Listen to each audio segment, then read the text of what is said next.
Salut, ici Maps! Aujourd'hui, c'est l'heure de mon bilan de l'année 2021. Comme l'année dernière, je vais séparer cette vidéo en 4 parties, soit Maps la femme, Maps la professionnelle, Maps la lectrice et Maps Booktube. Comme on a plein de choses à se dire, commençons tout de suite. Donc, qu'est-ce qui s'est passé en 2021 pour Maps la femme? En fait, ça a été une année qui semblait être très tranquille. Si vous vous souvenez bien, en 2020, on avait repoussé le mariage compte tenu de ce virus dont on ne peut plus prononcer le nom. Et en 2021, avec toutes les fermetures, disons que au mois de mai, on n'était encore pas certain qu'on allait pouvoir se marier. Au mois de juin, c'est là qu'ils ont commencé à tout ouvrir et que là, en semi-catastrophe, on s'est fait dire qu'on avait 1 mois et demi avant notre mariage. Donc, finalement, on a réussi à se marier le 19 juillet 2021. Ça a été un moment très émouvant, ça a passé tellement rapidement, mais revoir toutes les personnes, toute ma famille, tous les amis auxquels je tiens, ça a été vraiment quelque chose d'assez puissant. Pour ce qui est de l'autre chose, en fait, il y en a 3, je pense, qui caractérisent Maps la femme. La deuxième chose, c'est le déménagement en vitesse, qui, celui-là, n'était pas du tout prévu, mais dans le même bout qu'on a su pour le mariage, l'ancien propriétaire d'où est-ce qu'on habitait, en fait, le propriétaire d'où est-ce qu'on habitait, nous a dit qu'il voulait récupérer la maison et y vivre dedans, faire des réaménagements et tout ça. Donc, il nous laissait genre 2 mois peut-être pour trouver autre chose et déménager. Donc, quel choc parce qu'on s'y attendait pas, mais définitivement, ça a quand même été un mal pour un très bien parce que où est-ce qu'on est aujourd'hui, on est vraiment mieux, on a vraiment plus de place. C'est vraiment une bonne chose, un upgrade de ce qu'on avait avant. Troisième chose, suite au mariage, j'ai décidé d'emprunter le nom de famille de mon mari. Donc, comme j'habite à Ottawa, du côté ontarien, il y a 3 possibilités. Il y a la possibilité qu'on ne fasse rien. Il y a la possibilité qu'on emprunte le nom de famille de notre mari, ce qui veut dire qu'on a techniquement encore le nôtre, mais qu'on a aussi le nom de notre mari sur nos papiers et comme reconnaissance un petit peu. Donc, je peux utiliser les deux sur mes cartes. La plupart du temps, c'est le nom de mon mari. La troisième possibilité, c'est tout simplement de modifier son nom de famille sur son certificat de naissance. Donc, notre nom d'origine, notre nom de naissance n'existe plus. Donc, je n'étais pas prête à aller là, mais disons que pour ceux qui me connaissent peut-être un peu plus, mon nom de famille ne veut pas dire grand-chose depuis plusieurs années. Donc, ça me faisait pas vraiment un pli d'avoir celui de mon mari. En fait, je trouvais ça même plutôt beau. Je suis un peu conventionnelle là-dessus. Je trouve ça beau comme la famille avec tout le monde même nom. Et comme c'était possible et que ça faisait pas trop de mal à la personne qui m'a donné son nom de famille au départ, ben, j'y suis allée comme ça. Donc ça fait le tour un peu pour le niveau personnel. Mon meilleur ami a eu son 2e enfant. La sœur de mon mari, elle a eu son premier enfant. Et sinon, ben moi, j'ai toujours pas d'enfant. Donc ça fait le tour pour le côté Maps personnel. Maps professionnel, ça a été quand même une année de consolidation, si je peux dire ça ainsi. Au début de 2021, c'était le milieu de ma 4e année d'enseignement. Donc, ça faisait quelques années là, que je commençais à me sentir un petit peu à l'aise, un petit peu plus. Il y a eu des années plus difficiles, mais là, je sentais que pour la 2e année, j'étais plus confortable, plus en confiance et qu'il y avait vraiment beaucoup de choses que j'aimais de l'enseignement, malgré que d'autres choses que je trouve dérangeantes, ben, le plus prenait plus de place que le négatif. Puis je me disais qu'il y avait certaines circonstances aussi qui allaient faire en sorte que le négatif diminuerait un petit peu avec les années. Et donc, j'ai quand même eu un petit coup de barre parce qu'à la fin 2021, ma collègue qui était près de moi depuis toutes ces années, prenait sa retraite, ce qui faisait en sorte que ça devenait moi, la personne la plus ancienne du préscolaire à mon école. Disons que ça donne un petit coup de chienne, j'ai eu un peu peur de... Ben, tu sais, j'étais comme vraiment contente parce que dans un certain sens, ça m'assurait que j'allais pas changer d'école, mon poste était encore à cette place-là, mais ça faisait en sorte que le préscolaire était sur mes épaules. 2021 a été un bon défi pour ça, de août à décembre, mais ça va continuer, là. J'ai quand même dû me prouver à moi-même que j'étais capable de le faire, puis que ça serait pas si pire que ça, puis que j'étais capable de me respecter quand même là-dedans, puis que j'allais pas me perdre. Et ça a assez bien passé. Maintenant, on s'en va peut-être à ce que vous voulez plus savoir, soit Maps, la lectrice. Si on fait un récapitulatif de mes objectifs en 2021, de plus en plus, j'en ai moins, hein, parce que je me casse la tête avec ça, puis ça me fait franchement chenoute. Donc, le premier objectif que j'avais, c'était de lire 3 autoristes. Donc, cette fois-ci, c'était 3 femmes, Sandra Dussault, Marie-Renée Lavoie et Sophie Bienvenue. En fait, ça a vraiment bien été ce défi-là. J'ai tout lu ce que Sandra Dussault a écrit, j'ai tout lu ce que Sophie Bienvenue aussi a écrit. Il ne me restait un peu que certains livres pour Marie-Renée Lavoie, mais au fur et à mesure de l'année, il y a certaines choses qui me plaisaient un petit peu moins dans mes lectures par rapport à cette autrice-là. Donc, délibérément, il me restait, je pense, 1 ou 2 lectures, la suite de Autopsie d'une femme plate, qui s'appelle Diane demande un recomptage, puis il y en a comme un autre que je sais pas s'il est publié ou si c'est juste en format nouvelle, mais bon, c'est tout ce qui me restait à lire, mais j'ai décidé que j'allais prioriser autre chose. Mais sinon, ça a bien été. Comme deuxième objectif, j'avais année sans achat. Je me doutais que ça allait pas être si possible que ça, sans, avec 0, là, puis définitivement, ça n'a pas été. Mais malgré tout, je suis quand même assez contente du fait que j'ai pas dérapé complètement. J'ai pas rajouté une montagne astronomique de livres à ma pile à lire. Donc, malgré tout, même si j'ai pas réussi au mot près ce que je voulais, j'ai réussi quand même quelque chose d'acceptable. Le troisième point, c'était comme le fait que je voulais continuer à faire des vidéos concept. J'ai continué, j'en ai fait pour des anniversaires, j'ai fait je lis vos suggestions, vos coups de cœur. Tu sais, j'ai fait plusieurs petits concepts vidéo, puis j'ai essayé d'explorer aussi d'autres choses. Est-ce que j'ai découvert l'art de perfectionner mes lectures? Donc, c'est sûr que je suis en train de vaguer là-dedans. J'ai tenté les concepts en essayant d'éliminer un livre, une vidéo. Je vous dirais que je ne suis pas vendue parce que je trouve que parfois, lorsqu'on cherche trop le concept, il n'y a rien vraiment qui relie ces 3 ouvrages-là. Donc, quelqu'un qui regarderait cette vidéo-là, comme, je sais pas, parfois c'est trop tiré par les cheveux, puis fondamentalement, j'aime les vidéos, un livre, une vidéo. Je pense qu'en 2022, je vais me réouvrir la porte à le faire. Si je ressens vraiment l'envie, mais je vais essayer, par exemple, si je veux vous parler d'une série, de terminer la série puis de vous en parler après, au lieu de vous parler du premier tome, du deuxième tome. Je vais continuer à mijoter ça, mais dans mon année 2021, il y a eu tout ça aussi qui a bougé. En 4e point, j'avais certaines lectures que je voulais lire, par exemple lire certains narrateurs différents, là, des livres avec une narration différente. J'avais nommé 3 titres, Une coque à la noix, La chambre verte et Lovely War. Le seul que j'ai pas lu, c'est Lovely War, puis je pense que c'est lui que j'aurais aimé le plus. Et la raison, c'est qu'il est pas encore traduit, donc vu que la lecture c'est un passe-temps pour moi, je veux pas me casser la tête à lire en anglais. C'est beaucoup plus facile en français. J'ai pas été top sur ça non plus parce qu'il y avait d'autres livres que je vous avais mentionnés puis j'en ai vraiment pas lu tant que ça. Je les ai comme plus repoussés que d'autres choses. Je les ai tellement repoussés que j'y retrouve même plus. Je n'ai pas lu 1984. J'ai pas lu Aristote et Dante. J'ai lu Je suis une maudite sauvagesse. J'ai pas lu Jane Eyre. J'ai pas lu Alice au pays des merveilles. J'ai lu Dans une coque de noix, j'ai lu, disons, Robin Hood. Donc, c'est comme un 4 pas lus sur 7. Donc, ça passe pas tant que ça. Ben, en fait, ça passe pas. Et l'autre petit défi que je m'étais donné, c'est les 5 meilleures lectures de ma palle selon Goodreads, qui étaient L'improbable voyage d'Audrey Mercier, Étienne Boulay, Chugny et Pieds nus dans la gravelle avec Demain sera trop tard. Donc, j'ai tout lu ça.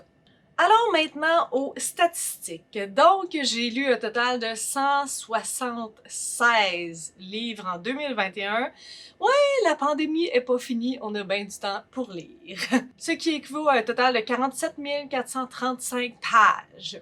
Ma pile à lire, à la fin de 2020, non, tu sais, au début de 2021, 1er janvier 2021, elle était à 138 livres. Maintenant, au tout début de 2022, elle est maintenant à 109. Donc, j'ai comme lu autant que j'ai reçu, puis je me suis départie d'une bonne dizaine juste avant là, de commencer l'année. Donc, 109. C'est quand même pas si pire. Je vais être capable de diminuer en dessous de 100 pour 2022. Mes achats. Bon, là, je me suis un peu... j'ai oublié des trucs. Puis j'ai acheté juste après avoir fait la vidéo de mes achats. Donc, j'avais oublié de vous parler des Outlander. Parce que je me souviens plus quand, là. Mais j'ai acheté le 3, le 4, le 5 et le 6 cette année. Parce que c'était après que j'ai décidé de lire toute la série. Donc ça, je vous en avais oublié d'en parler. Donc je pense que ça fait un total de 16 achats au lieu de 9. Puis j'avais aussi, ça inclut la série Les Héritiers du Briacan que j'ai acheté après. Puis lui que j'avais oublié de vous dire parce que c'était un accident, le Doorman. Donc ouais, c'est quand même pas si mal, mais tu sais, c'était mieux 9 que 16. Pour ce qui est des SP et des cadeaux, je les ai rentrés ensemble, ça fait 23, donc pour un total de 37 ajouts à ma pile à lire. Les séries, j'ai déjà fait une vidéo dédiée à ça, donc vous pouvez aller la voir. J'ai commencé 26 séries, continué 12 et terminé 9. Ça aussi, il y a eu un petit marge d'erreur de 2. Je suis pas quelqu'un de... Je suis quelqu'un qui aimerait être plus méthodique et organisée. J'ai une certaine organisation, mais je suis vraiment pas la plus perfectionniste et pile poil. Donc, il y avait 2 séries que j'avais oublié de vous mentionner, soit la série Ash Princess que j'ai terminée. Et c'est quoi dans l'autre? Oh, je l'avais! Là, je l'ai reperdu. Ah oui, la série Une semaine avec lui de Monica Murphy que j'avais oublié de vous dire. Mais ces deux-là s'ajoutaient à ma vidéo complète que j'ai faite. Donc, c'était 9 et non 7. Relecture, j'ai relu 3 livres que j'avais déjà lus avant, soit Naufrage, La déesse des mouches à feu et si c'était vrai. Livre audio, c'est 1,5. Donc, j'ai écouté Naufrage en audio, puis j'ai commencé Anne et la maison Pignon Vert, le 2e tome, en audio. Donc, analysons maintenant les mois de l'année, les mois que j'ai lu plus, les mois que j'ai lu moins. Donc, en termes de nombre de livres, c'est le mois de juillet que j'ai lu le plus de livres, soit 23. Pour ce qui est du mois où j'en ai lu le moins, c'est une égalité entre septembre et février avec 11 livres. Ce qui est intéressant, c'est que le nombre de pages fait une différence dans ces calculs-là, soit c'est le mois d'août qui gagne avec le plus de pages lues, 5884 pages lues au mois d'août. Si on fait la comparaison avec le mois de septembre, en fait, le mois d'août, j'avais lu 22 livres. Donc, il y avait vraiment juste un livre de différence, puis j'imagine que c'était des livres un petit peu plus gros. Et pour le mois où j'ai lu le moins de nombre de pages, c'est le mois d'octobre qui n'était pas non plus en liste par rapport au nombre de livres lus. En octobre, j'ai lu 2774 pages, mais un peu comme la situation là, du plus, ben, dans le moins, c'était juste une différence de un livre. Donc au mois d'octobre, j'avais lu 12 livres, mais j'imagine que c'était des plus petits livres. Allons faire un petit tour dans les genres. Donc, j'ai retrouvé des informations sur les années précédentes. En 2021, le genre que j'ai lu le plus, et vous ne serez pas du tout surpris, c'est du contemporain avec un bon 45%. En deuxième position, c'est historical fiction, la fiction historique avec 10%, suivi de la fantasy avec 9%. Mais vraiment, là, à part la première place, les autres, c'est comme vraiment très équivalent. C'est vraiment très bien séparé. J'ai regardé après, en 2020, les genres qui avaient été dans mon palmarès et la première place, c'est encore du contemporain, mais en deuxième place, c'était romance et en troisième place, non-fiction. Et j'ai refait l'exercice en 2019, contemporain encore une fois en premier, fantasy en deuxième et non-fiction en troisième. Donc, mes seconds genres préférés ne sont pas encore très établis. Ou j'aime juste vraiment tout le reste de façon équitable. Une petite statistique par rapport au nombre de femmes versus hommes lus ou personnes non binaires.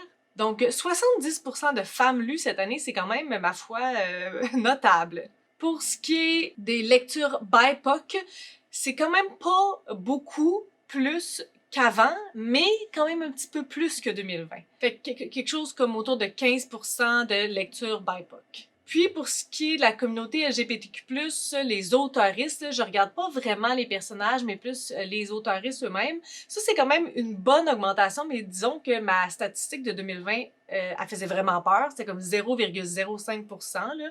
Ça faisait vraiment dur. Donc, au moins, il y a une grosse amélioration par rapport à ça, parce que j'ai lu 18% d'auteuristes LGBTQ+, dans la communauté. Donc, vraiment, c'est une grosse amélioration. J'aimerais que ce soit encore plus, mais comparé à 2020, on n'est pas à même place. Pour ce qui est du public de mes lectures, ben vous vous en doutez, là, c'est majoritairement des lectures adultes, un petit peu de young adult, encore un petit peu moins, là, mais de façon presque équitable, du new adult puis de la jeunesse.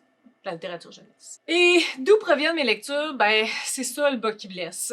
Parce que c'est genre 71% de livres qui étaient loués que j'ai lus.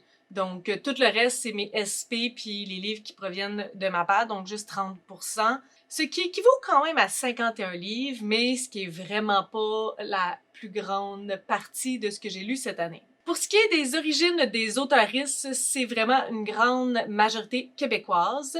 11% qui proviennent de USA. Mais ce qui est intéressant, c'est que cette année, j'ai décidé de faire une distinction avec ceux qui viennent du Canada, mais pas du Québec. Et c'est celui-là qui arrive en troisième position avec environ un pourcentage de 9%. Je les ai séparés par province du Canada, là. J'étais comme curieuse de ça aussi. Mais contente quand même que je lise des auteuristes canadiens presque autant que états-uniens.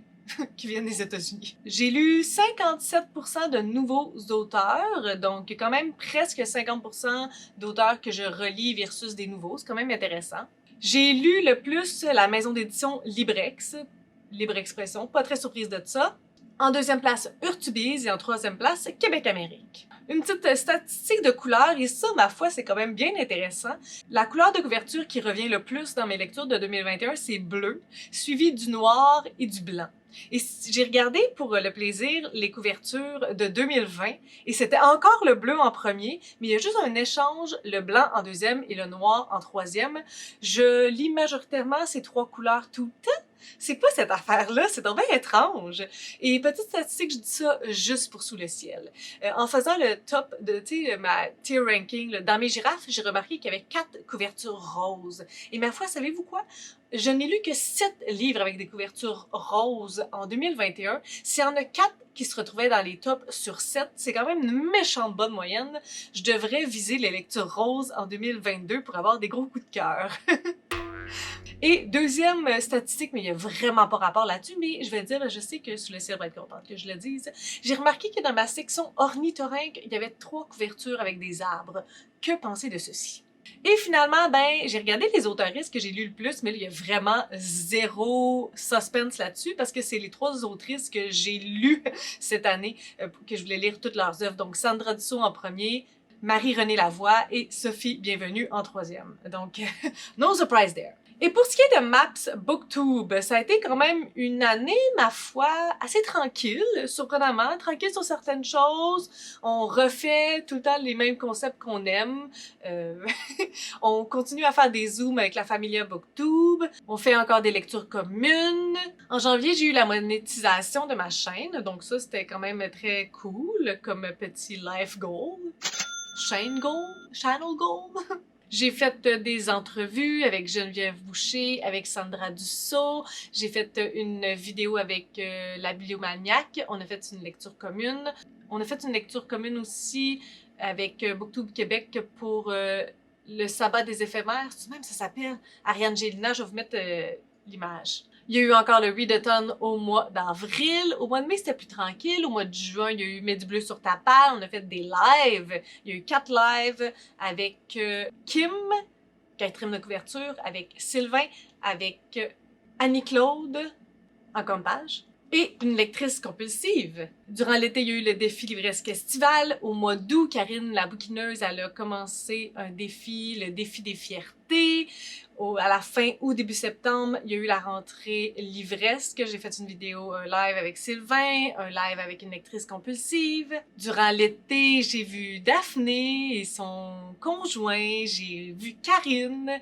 Donc ça, c'est vraiment le fun parce que Booktube, c'est vraiment comme une petite famille, là. On commence à se connaître beaucoup, on fait des zooms à tous les mois. Ce sont des amitiés qui vont rester toujours chères à mon cœur. C'est des personnes pour qui j'ai de l'affection indéniablement.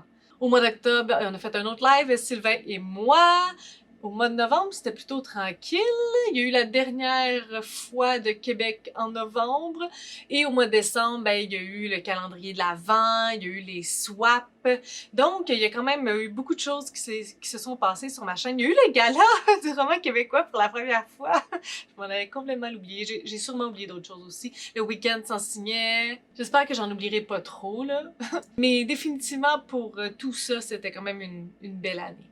Et finalement, la vidéo la plus vue sur ma chaîne en 2021, ça a été ma vidéo des top livres québécois à vie. Et celle qui a été le plus commentée, c'est une vidéo que j'ai faite très récemment, à cœur ouvert, où je parlais de ma relation avec la lecture, de ma relation avec les services de presse, avec les notes, avec la critique peut-être. Donc je pense que ça fait un bon tour de 2021. J'espère que 2022 va être beaucoup plus ensoleillé parce que de façon générale, ça a quand même pas été l'année la plus merveilleuse du monde, hein? Moi, j'ai vraiment de la misère avec les années paires qui ont un lien avec mon anniversaire. Tu sais, je suis née en 91. En 2001, c'était pas l'année la meilleure du monde. En 2011 non plus. Puis en 2021 non plus. Donc peut-être que les années après ça, ça va être mieux. On peut juste l'espérer. Sur ce, si vous avez des suggestions, des critiques, des commentaires, n'hésitez pas à le faire en dessous de ma vidéo. Si vous avez aimé cette vidéo, n'hésitez pas à mettre un petit pouce, à vous inscrire à ma chaîne. Et sur ce, je vous souhaite de bonnes lectures!